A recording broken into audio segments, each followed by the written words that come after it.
ଗପ ଅମୃତରେ ବିକ୍ରମ ବେତାଳ ଗପ ମହିପାଳଙ୍କ ବିଚାର।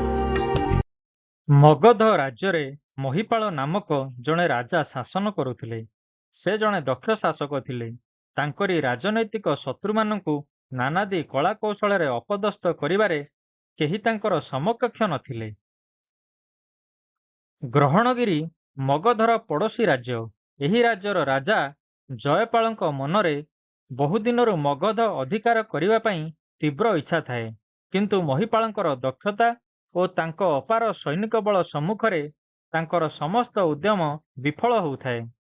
କେତେଥର ଚେଷ୍ଟା କରି ବିଫଳ ହେବା ପରେ ସେ ସ୍ପଷ୍ଟ ଜାଣିପାରୁଥିଲେ ଯେ ତାଙ୍କର ମଗଧ ଅଧିକାର ସ୍ୱପ୍ନ କେବେ ବି ସାକାର ହେବ ନାହିଁ। ନିରାଶା ଓ ହତାଶାରେ ସେ ମ୍ରିୟମାଣ ହୋଇପଡ଼ିଲେ। ଏହି ଚିନ୍ତାରେ ସେ ରୋଗଗ୍ରସ୍ତ ହୋଇପଡ଼ିଲେ। ଏହା ଦେଖି ମହାମନ୍ତ୍ରୀ ମଣିଭଟ୍ଟ ରାଜା ଜୟପାଳଙ୍କୁ ପରାମର୍ଶ ଦେଲେ, ରାଜନ୍, ମଗଧ ରାଜ୍ୟ ପରି ଆମେ ଶକ୍ତିଶାଳୀ ନୋହୁଁ, କିନ୍ତୁ ଏହାର ଅର୍ଥ ନୁହେଁ ଯେ ଆମେ ହତାଶ ହୋଇପଡ଼ିବା ଓ ପୁନଶ୍ଚ ଚେଷ୍ଟା ନ କରିବା। ମଗଧ ରାଜ୍ୟକୁ ଆମର ଅଧୀନସ୍ଥ କରିବା ପାଇଁ ମୁଁ ଏକ ଅବ୍ୟର୍ଥ ଉପାୟ ଚିନ୍ତା କରିଛି। ମୁଁ ଛଦ୍ମବେଶରେ ଏହି ରାଜ୍ୟକୁ ଯିବି। ସେଠାରେ ଅରାଜକତା ଓ ବିଦ୍ରୋହ ସୃଷ୍ଟି କରିବି। ଆଭ୍ୟନ୍ତରୀଣ ଶୃଙ୍ଖଳା ନଷ୍ଟ କରି ରାଜ୍ୟକୁ ଦୁର୍ବଳ କରିଦେବି।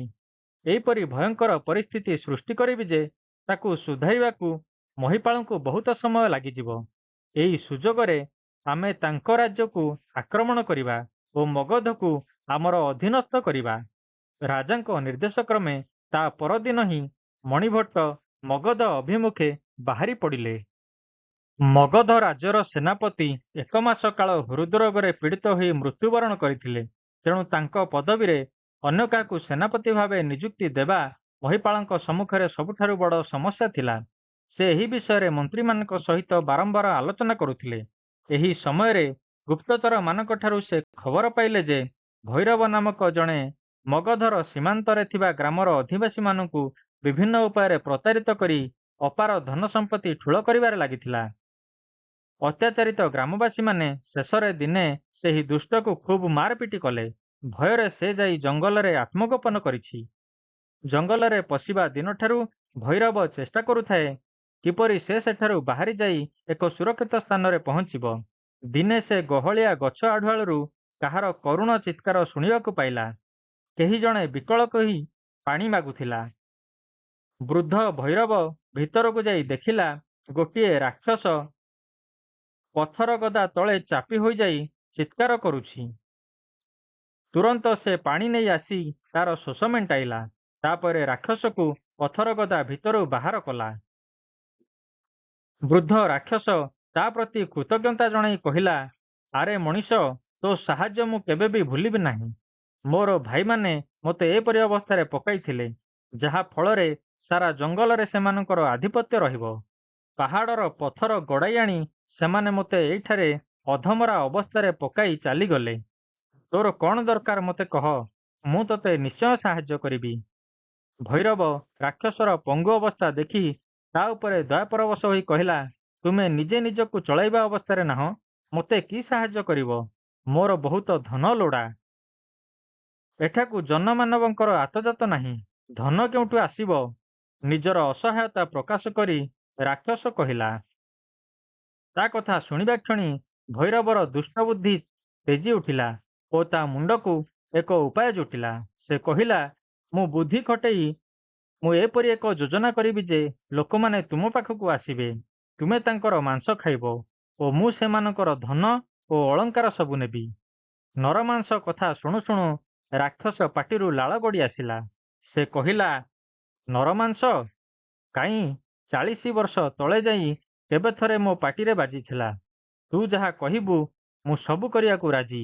ଆଉ କାଳ ବିଳମ୍ବ ନ କରି ଭୈରବ ଜଙ୍ଗଲର ସୀମାକୁ ଲାଗିଥିବା ମଗଧ ରାଜ୍ୟରେ ପ୍ରବେଶ କଲା। ସେଠାକାର ଲୋକମାନଙ୍କ ମଧ୍ୟରେ ପ୍ରଚାର କଲା, ତ୍ରେତୟା ଯୁଗର ଗୋଟିଏ ରାକ୍ଷସ ଜଙ୍ଗଲରେ ରହୁଛି। ଶ୍ରୀରାମଚନ୍ଦ୍ରଙ୍କ ସହିତ ଯୁଦ୍ଧ କରିବା ସମୟରେ ସେ ତାର ଗୋଡ଼ ଦୁଇଟି ହରାଇଛି। ଏବେ ସେ ଜଙ୍ଗଲରେ ନିଷ୍ଠାପୂର୍ବକ ପ୍ରଭୁ ରାମଚନ୍ଦ୍ରଙ୍କର ପୂଜା କରୁଛି। ରାମ ନାମ ଜପରେ ସେ ସମୟ ବିତାଉଛି। ଧୀରେ ଧୀରେ ଏହି ପ୍ରଚାର ଜୋର ଧରିଲା। ଲୋକମାନେ ତା କଥାରେ ବିଶ୍ୱାସ କଲେ। ସେମାନେ ଜଙ୍ଗଲ ଭିତରକୁ ଯାଇ ସେଇ ରାମଭକ୍ତ ରାକ୍ଷସର ଦର୍ଶନ କରିବାକୁ ଚାହିଁଲେ। କିନ୍ତୁ ଯେଉଁ ଲୋକମାନେ ଜଙ୍ଗଲ ଭିତରକୁ ଯାଉଥିଲେ ସେମାନଙ୍କ ମଧ୍ୟରୁ କେତେଜଣ ହିଂସ୍ର ଜନ୍ତୁଙ୍କ କବଳରେ ପଡ଼ି ପ୍ରାଣ ହରାଉଥିଲେ, ଆଉ କେତେଜଣ ରାକ୍ଷସର ଆହାର ହେଉଥିଲେ। 2-3 ଦିନରେ ଥରେ ଭୈରବ ସେଠାକୁ ସମସ୍ତଙ୍କ ଅଲକ୍ଷ୍ୟରେ ଯାଉଥିଲା, ଟଙ୍କା ଓ ଅଳଙ୍କାର ସଂଗ୍ରହ କରି ଆଣୁଥିଲା। ରାଜା ମହିପାଳ ଜାଣିବାକୁ ପାଇଲେ ଯେ ଭୈରବର ପ୍ରଚାରରେ ଆକର୍ଷିତ ହୋଇ ଯେଉଁ ଲୋକମାନେ ଜଙ୍ଗଲକୁ ଯାଉଛନ୍ତି ସେମାନେ କେହି ଫେରି ଆସୁନାହାନ୍ତି। ସେ ମନ୍ତ୍ରୀଗଣଙ୍କର ବୈଠକ ଡକାଇ ଜଣାଇଲେ ଯେ ଜଙ୍ଗଲରେ ପ୍ରକୃତରେ କ'ଣ ଘଟୁଛି ତାହା ଆମେ କେହି ଜାଣନ୍ତି ନାହିଁ। ରାଜ୍ୟରେ ଘୋଷଣା କରି ଦିଆଯାଉ ଯେ ଯେଉଁ ଲୋକ ଜଙ୍ଗଲର ଘଟଣା ସମ୍ପର୍କରେ ପ୍ରକୃତ ତଥ୍ୟ ଜଣାଇ ଜନସାଧାରଣଙ୍କୁ ସୁରକ୍ଷା ପ୍ରଦାନ କରିପାରିବ ତାକୁ ରାଜ୍ୟର ସେନାପତି ପଦରେ ନିଯୁକ୍ତି ମିଳିବ। ଏହା ଫଳରେ ଆମର 2ଟି ଉଦ୍ଦେଶ୍ୟ ସାଧିତ ହେବ। ଜନତାଙ୍କ ସମସ୍ୟା ସମାଧାନ ସାଙ୍ଗକୁ ଜଣେ ସାହସୀ ଦକ୍ଷ ସେନାପତି ମଧ୍ୟ ମିଳିଯିବେ। ମନ୍ତ୍ରୀମାନେ ରାଜାଙ୍କର ଆଦେଶକୁ ସାରା ରାଜ୍ୟରେ ଘୋଷଣା କରାଇଲେ। ତାହା ଶୁଣି ଯୁବରାଜଙ୍କର ଜଣେ ବନ୍ଧୁ ପୃଥ୍ୱୀ ଜଙ୍ଗଲ ଅଭିମୁଖେ ଯିବା ପାଇଁ ସ୍ଥିର କଲା। ଯୁବରାଜଙ୍କ ପରି ପୃଥ୍ୱୀ ସବୁ ପ୍ରକାରର କ୍ଷତ୍ରିୟ ସୁଲଭ ବିଦ୍ୟାରେ ନିପୁଣ ଥିଲା। ଜଙ୍ଗଲରେ ଖୋଜି ବୁଲିବା ପରେ ସେ ରାକ୍ଷସ ରହୁଥିବା ସ୍ଥାନରେ ପହଞ୍ଚିଲା। କ୍ରୋଧ ପରବଶ ହୋଇ ରାକ୍ଷସକୁ ହଠାତ୍ ଆକ୍ରମଣ କରିବାକୁ ସେ ଚାହିଁଲା ନାହିଁ। ଏକ ଗଛ ମୂଳରେ ଲୁଚି ରହି ସେ ରାକ୍ଷସର କାଣ୍ଡ କାରଖାନା ଲକ୍ଷ୍ୟ କଲା। ସେହିଦିନ ରାକ୍ଷସ ପାଖକୁ କେହି ମଣିଷ ଆସିଲେ ନାହିଁ। କିନ୍ତୁ ସନ୍ଧ୍ୟା ବେଳକୁ ଭୈରବ ଏକ ଥଳି ଧରି ସେଠାରେ ପହଞ୍ଚିଲା। ରାକ୍ଷସ ପଥର ତଳେ ଲୁଚାଇ ରଖିଥିବା ଟଙ୍କା ଓ ଗହଣା ତା ହାତକୁ ବଢ଼ାଇ ଦେଲା। ତାପରେ ସେ ସେଠାରୁ ଚାଲି ଆସିଲା। ଏତିକି ବେଳେ ପୃଥ୍ୱୀ ଭୈରବର ପିଛା କରି ତାକୁ ଧରି ପକାଇଲା। ତାପରେ ତାକୁ ରାଜା ମହିପାଳଙ୍କ ସମ୍ମୁଖକୁ ନେଇ ପୂରା ବିବରଣୀ ଜଣାଇଲା। ପ୍ରଭୁ, ଭୈରବ ଜଣେ ପ୍ରଚଣ୍ଡ ପ୍ରତାରକ। ଲୋକମାନେ ତାର ଉଦ୍ଦେଶ୍ୟ ଜାଣିଗଲା ପରେ ଆଉ କେହି ଜଙ୍ଗଲକୁ ଯିବେ ନାହିଁ, କିମ୍ବା ସେଇ ରାକ୍ଷସର ଗୋଡ଼ ଅଚଳ ହୋଇଥିବାରୁ ସେ କାହାର କିଛି କ୍ଷତି କରିପାରିବ ନାହିଁ। ତେଣୁ ଭୈରବକୁ ଦଣ୍ଡ ଦେଲେ ସବୁ ଠିକ୍ ହୋଇଯିବ। ଅନାହାରରେ ରାକ୍ଷସ ଆପେ ମରିଯିବ। ପୃଥ୍ୱୀ ବିନା ରକ୍ତପାତରେ ଅସ୍ତ୍ର ପ୍ରୟୋଗ ନ କରି ନିଜର ବୁଦ୍ଧି ବଳରେ ଏପରି ଜଟିଳ ସମସ୍ୟାର ସମାଧାନ କରିପାରିବାରୁ ରାଜା ତାକୁ ସାଧୁବାଦ ଜଣାଇଲେ ଓ ଭୈରବକୁ କାରାରୁଦ୍ଧ କଲେ। ତା ପରଦିନ ଯେତେବେଳେ ମହିପାଳ ପୃଥ୍ୱୀକୁ ରାଜ୍ୟର ସେନାପତି ପଦରେ ନିଯୁକ୍ତି ଦେବା ପାଇଁ ଘୋଷଣାର ବ୍ୟବସ୍ଥା କରାଉଥିଲେ, ବଜ୍ରଦେହ ନାମକ ଜଣେ ଯୁବକ ଗୋଟିଏ ରାକ୍ଷସର ମୁଣ୍ଡ ହାତରେ ଧରି ଦରବାରରେ ପ୍ରବେଶ କଲା। ମହାରାଜ, ଏଇ ଦେଖନ୍ତୁ, ଦେଶର ନିରୀହ ଜନସାଧାରଣଙ୍କୁ ଭକ୍ଷଣ କରୁଥିବା ନରମାଂସଭୋଜୀ ରାକ୍ଷସର ମସ୍ତକ ମୁଁ କାଟି ଆଣିଛି, ଯୁବକଟି ପ୍ରକାଶ କଲା। ଯୁବକଟି ପଛେ ପଛେ ତାର ଅନୁଗତ କେତେଜଣ ମଧ୍ୟ ରାଜଦରବାରରେ ପ୍ରବେଶ କଲେ। ବଜ୍ରଦେହର ପିତା ଜ୍ଞାନମୁନି ଜଣେ ସୁପ୍ରସିଦ୍ଧ ଗୁରୁ ଥିଲେ। ତାଙ୍କର ଗୋଟିଏ ଗୁରୁକୁଳ ଥିଲା। ସେଇ ଗୁରୁକୁଳରେ ଅଧ୍ୟୟନ କରିଥିବା ଛାତ୍ରମାନେ ଆଜି ମଗଧର ଉଚ୍ଚ ପଦପଦବୀରେ ଅଧିଷ୍ଠିତ। ତାଙ୍କର ଉତ୍ତମ ଶିକ୍ଷାଦାନ ସେମାନଙ୍କୁ ଜୀବନର ସନ୍ମାର୍ଗ ଦେଖାଇଛି। ତେଣୁ ଜନସାଧାରଣଙ୍କ ମନରେ ତାଙ୍କ ପ୍ରତି ଅପାର ସ୍ନେହ ରହିଛି। ସେଥିପାଇଁ ବଜ୍ରଦେହକୁ ସେନାପତି ରୂପେ ଦେଖିବା ପାଇଁ ଆଶାହୀ ଲୋକମାନେ ତା ସହିତ ଆସିଛନ୍ତି। ସେମାନଙ୍କର ପ୍ରୋତ୍ସାହନରେ ବଜ୍ରଦେହ ଜଙ୍ଗଲକୁ ଯାଇ ରାକ୍ଷସର ମୁଣ୍ଡ କାଟି ଆଣିଛି। ରାକ୍ଷସର କଟାମୁଣ୍ଡ ଦେଖି ମହିପାଳ କିଛି ସମୟ ପାଇଁ ଆବାକ୍ ହୋଇଗଲେ। ତାପରେ ସେ ବଜ୍ରଦେହକୁ କହିଲେ, ତୁମ ଆଗରୁ ପୃଥ୍ୱୀ ଏଇ ପରୀକ୍ଷାରେ ସଫଳ ହୋଇସାରିଛି। ତୁମେ ଏପରି ଏକ ରାକ୍ଷସର ଶିର କାଟିଛ ଯେ କି ଚଳତ ଶକ୍ତିହୀନ ଓ କାହାର କିଛି କ୍ଷତି କରିବା ପରି ଅବସ୍ଥାରେ ନଥିଲା। ସେ କେବଳ ଅନ୍ୟର କୌଶଳରୁ ନିଜର ଫାଇଦା ଉଠାଉଥିଲା। କିନ୍ତୁ ପୃଥ୍ୱୀ ସବୁ ଅନର୍ଥର ମୂଳ କାରଣ ଭୈରବକୁ ଧରିପାରିଛି। ସେ ଏଥିପାଇଁ ଅସ୍ତ୍ରଶସ୍ତ୍ର ପ୍ରୟୋଗ କରିନାହିଁ ମଧ୍ୟ। ମୋ ବିଚାରରେ ଭୈରବକୁ ବନ୍ଦୀ କରିବା ଦ୍ୱାରା ଏହି ସମସ୍ୟାର ପ୍ରକୃତ ସମାଧାନ ହୋଇସାରିଛି। ରାଜାଙ୍କ ଉକ୍ତିରେ କ୍ରୋଧ ପ୍ରକାଶ କରି ବଜ୍ରଦେହର ଅନୁଚରମାନେ କୋଳାହଳ ସୃଷ୍ଟି କଲେ। ବଜ୍ରଦେହ ସେମାନଙ୍କୁ ବୁଝାଇ ସୁଝାଇ ସାଥିରେ ନେଇ ଚାଲିଗଲା। ବଜ୍ରଦେହର ଅନୁଚରମାନଙ୍କ ମଧ୍ୟରେ ପଡ଼ୋଶୀ ରାଜ୍ୟର ମନ୍ତ୍ରୀ ମଣିଭଟ୍ଟ ଥିଲେ। ସେ ନିଜର ପରିଚୟ ଲୁଚାଇବା ପାଇଁ ଗୋଟିଏ କମ୍ବଳ ଘୋଡ଼ାଇ ହୋଇଥିଲେ ଓ ମୁହଁରେ ଦାଢ଼ି ବଢ଼ାଇଥିଲେ। କିଛି ଦୂର ଯିବା ପରେ ସେ ବଜ୍ରଦେହ ନିକଟକୁ ଆସି କହିଲେ, ବଜ୍ରଦେହ ପୃଥ୍ୱୀ ଯୁବରାଜଙ୍କର ବନ୍ଧୁ, ତେଣୁ ତାଙ୍କୁ ଏହି ପଦ ମିଳିଛି। ସତ କହିବାକୁ ଗଲେ ସେ ପଦ ପାଇବା ପାଇଁ ତୁମେ ସବୁ ଦୃଷ୍ଟିରୁ ଯୋଗ୍ୟ। ତୁମେ ତାଠାରୁ ଅଧିକ ସାହସୀ ଓ ବୁଦ୍ଧିମାନ। ମୋ କଥା ମାନିଲେ ତୁମେ ସେନାପତି ହୋଇପାରିବ। ତୁମେ କେବଳ ମୋ ନିର୍ଦ୍ଦେଶ ମାନିବ, ଆଉ ସବୁ ମୁଁ ଠିକ୍ କରିଦେବି। ଏହିପରି କହି ମଣିଭଟ୍ଟ ବଜ୍ରଦେହ ଓ ତାର ଅନୁଗତମାନଙ୍କୁ ପ୍ରଭାବିତ କଲା। ଗୋଟିଏ ଗୋପନୀୟ ସ୍ଥଳୀକୁ ନେଇଗଲେ। ମନ୍ତ୍ରୀ ମଣିଭଟ୍ଟଙ୍କର ଯୋଜନା ଅନୁସାରେ ବଜ୍ରଦେହଙ୍କ ନେତୃତ୍ୱରେ ତାଙ୍କର ଅନୁଗତମାନେ ସହରର ମୁଖ୍ୟ ବ୍ୟବସାୟ କେନ୍ଦ୍ର ଉପରେ ଆକ୍ରମଣ କରି ଧନ ସମ୍ପତ୍ତି ନଷ୍ଟ କଲେ ଓ କେତେଜଣ ବିଶିଷ୍ଟ ନାଗରିକ, ରାଜକର୍ମଚାରୀ ଇତ୍ୟାଦିଙ୍କୁ ଅପହରଣ କରି ଆଣିଲେ। ତାପରେ ସେମାନେ ମହିପାଳଙ୍କ ନିକଟକୁ ଧମକପୂର୍ଣ୍ଣ ସନ୍ଦେଶ ପଠାଇଲେ ଯେ ବଜ୍ରଦେହଙ୍କୁ ସେନାପତି ପଦରେ ନିଯୁକ୍ତି ମିଳିଲେ ଅପହୃତ ବ୍ୟକ୍ତିମାନଙ୍କୁ ମୁକ୍ତ କରାଯିବ, ନଚେତ୍ ସମସ୍ତଙ୍କୁ ମାରି ଦିଆଯିବ। ଏହି ସନ୍ଦେଶ ପାଇ ରାଜା ତାଙ୍କର ଗୁପ୍ତଚରମାନଙ୍କୁ ବଜ୍ରଦେହର ଗୁପ୍ତ ଆଡ୍ଡା ସମ୍ବନ୍ଧରେ ଖବର ସଂଗ୍ରହ ପାଇଁ ଅନୁମତି ଦେଲେ। 2 ଦିନ ପରେ ସେମାନେ ଆସି ଖବର ଦେଲେ, ମହାରାଜ, ବଜ୍ରଦେହର ବିଦ୍ରୋହ ପଛରେ ଗ୍ରହଣଗିରି ରାଜାଙ୍କର ହାତ ରହିଛି। ତାଙ୍କର କୁଟିଳମନା ମନ୍ତ୍ରୀ ମଣିଭଟ୍ଟ ଆମ ରାଜ୍ୟକୁ ଆସି କୁମନ୍ତ୍ରଣା ଦେଉଛି। ତାଙ୍କରି ନିର୍ଦ୍ଦେଶରେ ପରିଚାଳିତ ହୋଇ ବଜ୍ରଦେହ ଓ ତାର ଅନୁଗତମାନେ କାମ କରୁଛନ୍ତି।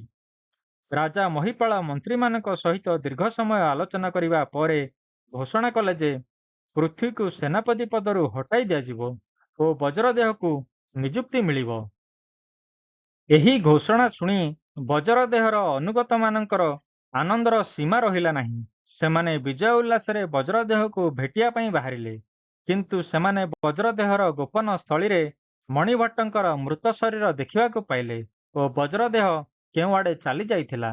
ସେଠାରେ ଏକ ପ୍ରସ୍ତର ଖଣ୍ଡ ଉପରେ ଲେଖାଥିଲା, ବନ୍ଧୁଗଣ, ମୁଁ ସେନାପତି ପଦ ପାଇଁ ଯୋଗ୍ୟ ନୁହେଁ। ଷଡ଼ଯନ୍ତ୍ରକାରୀ ମଣିଭଟ୍ଟର କୁମନ୍ତ୍ରଣାରେ ପଡ଼ି ମୁଁ ନଗରୀରେ ଅରାଜକତା ସୃଷ୍ଟି କରିଛି। କୁଚକ୍ରୀ ମଣିଭଟ୍ଟକୁ ଉପଯୁକ୍ତ ଦଣ୍ଡ ମିଳିସାରିଛି। ମୋର ଦୁଷ୍କର୍ମର ପ୍ରାୟଶ୍ଚିତ ପାଇଁ ମୁଁ ରାଜ୍ୟ ପରିତ୍ୟାଗ କରୁଛି। ବେତାଳ କାହାଣୀଟି ଶୁଣାଇବା ପରେ ନିଜର ସନ୍ଦେହ ବ୍ୟକ୍ତ କରି କହିଲା, ରାଜନ୍, ମହିପାଳ ବଜ୍ରଦେହକୁ କଠୋରରୁ ଅତି କଠୋର ଦଣ୍ଡ ଦେବା ଉଚିତ ଥିଲା, କାରଣ ସେ ସେନାପତି ପଦ ପ୍ରତି ଲୋଭାସକ୍ତ ହୋଇ ରାଜ୍ୟରେ ଅରାଜକତା ବିଦ୍ରୋହ ସୃଷ୍ଟି କରିଥିଲା। ତେଣୁ ସେ ଏପରି କରିବା ପରିବର୍ତ୍ତେ ପୃଥ୍ୱୀ ସ୍ଥାନରେ ବଜ୍ରଦେହର ନିଯୁକ୍ତି ବିଷୟ ଘୋଷଣା କଲେ। ଏଥିରୁ ରାଜାଙ୍କର ଦୁର୍ବଳତା ଓ ଭୀରୁତାର ପ୍ରମାଣ ମିଳୁନାହିଁ କି? ଯଦିଓ ରାଜା ଭୟାତୁର ହୋଇ ବଜ୍ରଦେହ ନିକଟରେ ପରାସ୍ତ ସ୍ୱୀକାର କଲେ ଓ ତାକୁ ସେନାପତି ପଦରେ ନିଯୁକ୍ତି ଦେବା ପାଇଁ ଘୋଷଣା କରାଇଥିଲେ, ସେଥିରେ ବଜ୍ରଦେହର କିଛି ଲାଭ ହେଲା ନାହିଁ। ସେ ଏହି ପଦ ସ୍ୱୀକାର ନ କରି ରାଜ୍ୟ ପରିତ୍ୟାଗ କରି ଚାଲିଗଲା। ଏହା ତାର ଅପରିପକ୍ୱ ନିଷ୍ପତ୍ତି ନୁହେଁ କି? ଏହିପରି ବୁଦ୍ଧିହୀନ କର୍ମ କେହି କ'ଣ କେବେ କରେ? ଯାହାର ମନ୍ତ୍ରଣା ବଳରେ ତାକୁ ଏହି ପଦ ମିଳିଥିଲା, ଶେଷରେ ସେ ସେହି ମଣିଭଟ୍ଟଙ୍କୁ ହତ୍ୟା କରିବା କ'ଣ ଦରକାର ଥିଲା? ମୋର ଏହିସବୁ ପ୍ରଶ୍ନର ଉତ୍ତର ଜାଣି ମଧ୍ୟ ତୁମେ ନୀରବ ରହିଲେ ତୁମର ମସ୍ତକ ଶତଧା ବିଦୀର୍ଣ୍ଣ ହେବ। ରାଜା ବିକ୍ରମାର୍କ ଉତ୍ତର ଦେଲେ, ବଜ୍ରଦେହକୁ ସେନାପତି ଘୋଷଣା କରିବା ପଛରେ ମହିପାଳଙ୍କର ଭୀରୁତା ବା ବୁଦ୍ଧିହୀନତା ନଥିଲା, ତାହା ଥିଲା ତାଙ୍କର ରାଜନୈତିକ କୌଶଳ। ଯଦି ସେ ବିନା ବିଚାରରେ ବଜ୍ରଦେହ ଓ ତାର ଅନୁଗତମାନଙ୍କୁ ମାରିବା ପାଇଁ ସୈନ୍ୟ ପଠାଇଥାନ୍ତେ, ତେବେ ବନ୍ଦୀ ବ୍ୟକ୍ତିଙ୍କୁ ହତ୍ୟା କରାଯାଇଥାନ୍ତା। ତେଣୁ ଏହିପରି ନ କରି ତାଙ୍କୁ ସେନାପତି ପଦରେ ଅଧିଷ୍ଠିତ କରିବା ଘୋଷଣା ଫଳରେ ବିଜୟ ଗର୍ବରେ ଉତ୍ଫୁଲ୍ଲିତ ହୋଇ ବଜ୍ରଦେହ ଓ ତାର ଅନୁଗତମାନେ ରାଜଦରବାରରେ ପ୍ରବେଶ କଲା ପରେ ସେମାନଙ୍କୁ ବନ୍ଦୀ କରିବା ସହଜ ହୋଇଥାନ୍ତା। ଏହା ଫଳରେ ଅବଶ୍ୟମ୍ଭାବୀ ରକ୍ତପାତକୁ ଏଡ଼ାଇ ଦିଆଯାଇପାରିବ। ଏହା ଥିଲା ରାଜାଙ୍କର ସୁଚିନ୍ତିତ ପଦକ୍ଷେପ। ଏବେ ବଜ୍ରଦେହର କଥା। ଏହା ନିଃସନ୍ଦେହ ଯେ ବଜ୍ରଦେହ ଜଣେ ଭଦ୍ର, ଧୈର୍ଯ୍ୟବାନ ବୀରପୁରୁଷ। ସେ ମଧ୍ୟ ଗୁରୁକୁଳରେ ଶିକ୍ଷାଲାଭ କରିଛି। ଯେତେବେଳେ ରାଜା ତାର ବିରୁଦ୍ଧରେ ନିଷ୍ପତ୍ତି ଗ୍ରହଣ କଲେ, ତାର ଅନୁଗତମାନେ ରାଜଦରବାରରେ ବିଦ୍ରୋହ କରିବା ପାଇଁ କୋଳାହଳ ସୃଷ୍ଟି କଲେ। ସେମାନଙ୍କୁ ଶାନ୍ତ କରାଇ ନୀରବରେ ସେଠାରୁ ସେ ଚାଲି ଆସିଲା। ଅବଶ୍ୟ ସେ ମଣିଭଟ୍ଟର କୁମନ୍ତ୍ରଣାରେ ପଡ଼ି ପଥଭ୍ରଷ୍ଟ ହୋଇପଡ଼ିଥିଲା। ସେନାପତି ପଦବୀର ଲୋଭରେ ସେ ନିଜର ବୁଦ୍ଧି ବିବେକ ହରାଇଥିଲା, ଯାହାର ଫଳସ୍ୱରୂପ ରାଜ୍ୟରେ ଅରାଜକତା ସୃଷ୍ଟି ହେଲା। ମାତ୍ର ରାଜାଙ୍କର ଘୋଷଣା ଶୁଣିବା ପରେ ତାର ସଦ୍ବୁଦ୍ଧି ଫେରି ଆସିଲା। ତାର ମୋହଭଙ୍ଗ ହେଲା। ବିବେକ ଜାଗି ଉଠିଲା। ଜଣେ ସୁପ୍ରସିଦ୍ଧ ଗୁରୁ ତଥା ବିଦ୍ୱାନଙ୍କର ପୁତ୍ର ଭାବେ ସେ ଠିକ୍ ବୁଝିପାରିଲା ଯେ ଦରବାରରେ ପ୍ରବେଶ କରିବା ମାତ୍ରେ ତାକୁ ତାର ଅନୁଚରଗଣଙ୍କ ସହିତ ବନ୍ଦୀ କରି ନିଆହେବ ଓ ସେମାନେ କଠୋର କଠୋର ଦଣ୍ଡରେ ଦଣ୍ଡିତ ହେବେ। ତେଣୁ ସେ ନିଜର କୁକର୍ମ ପାଇଁ ଲଜ୍ଜିତ ଅନୁଭବ କଲା। ଏହିପରି କୁକର୍ମ ପାଇଁ ପ୍ରୋତ୍ସାହିତ କରିଥିବା ମଣିଭଟ୍ଟକୁ ସେ ହତ୍ୟା କରିବାକୁ ସ୍ଥିର କଲା। କାରଣ ବିଷବୃକ୍ଷର ମୂଳୋତ୍ପାଟନ ନ କଲେ ସେ ତାର କୁପ୍ରଭାବରେ ଆହୁରି ଅନେକଙ୍କୁ ପଥଭ୍ରଷ୍ଟ କରାଇବ। ତେଣୁ ସେ ସମୟୋଚିତ ପଦକ୍ଷେପ ନେଇଛି। ଶେଷରେ ନିଜର ବିବେକର ଦଂଶନରେ ସେ ରାଜ୍ୟ ପରିତ୍ୟାଗ କରିବାକୁ ନିଷ୍ପତ୍ତି ନେଇଛି। ଏହିପରି ଭାବରେ ରାଜାଙ୍କର ମୌନଭଙ୍ଗ କରାଇବାରେ ସଫଳ ହୋଇ ଶବ ଓ ଶବସ୍ଥିତ ବେତାଳ ରାଜାଙ୍କ କାନ୍ଧରୁ ଖସିଯାଇ ପୁନର୍ବାର ବୃକ୍ଷଡାଳରେ ଝୁଲି ପଡ଼ିଲା।